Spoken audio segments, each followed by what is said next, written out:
और एक बात बताएं,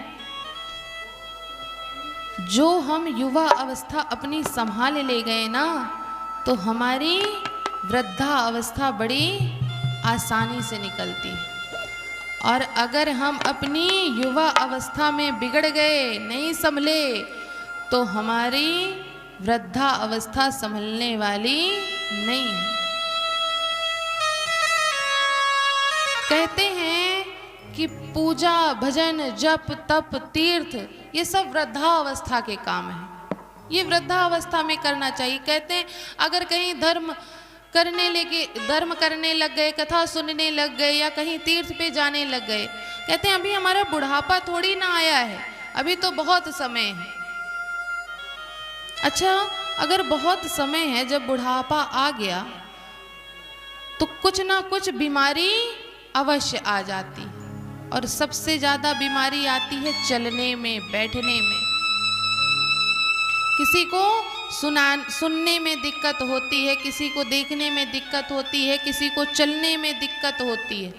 तो एक बात बताइए, जब आप तीर्थ करने जाएंगे तो जब आप चल ही नहीं पाएंगे, क्योंकि तीर्थ स्थानों में तो चलना पड़ता है, चाहे कितनी भी वीवीआईपी व्यवस्थाएं हों, लेकिन चलना तो पड़ता है।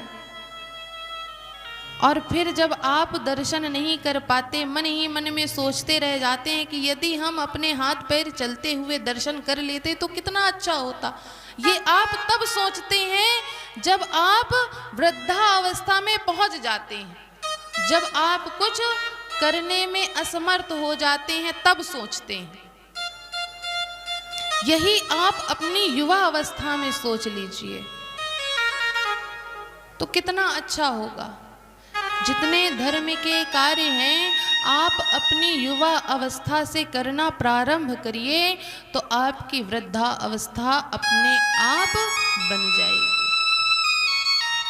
इसलिए ये प्रयास करा करिए कि हम अपने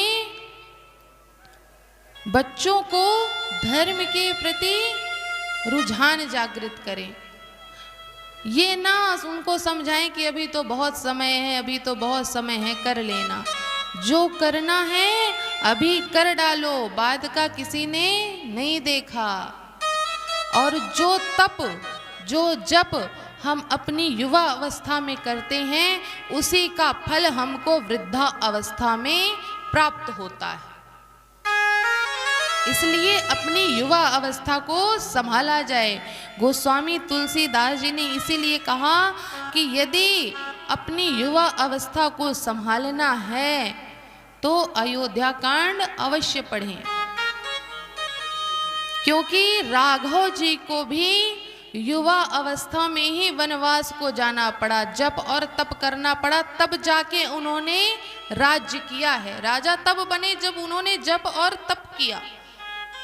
तभी हम आप सभी राम राज्य को सबसे अच्छा राज्य मानते हैं। जहाँ पर बहुत धर्म होता है, बहुत अच्छे अच्छे कार्य होते हैं, तो हम आप यही कहते हैं ना कि ये तो राम राज्य है। लेकिन राम राज्य तभी संभव हुआ जब राम जी ने 14 वर्षों तक जप और तप किया, तब जाके राम राज्य संभव हो पाया। तो जब राघव जी अपनी युवा अवस्था में जप और तप कर सकते हैं, उनको करने की आवश्यकता पड़ी, तो हम आपको तो करना बहुत ही जरूरी है।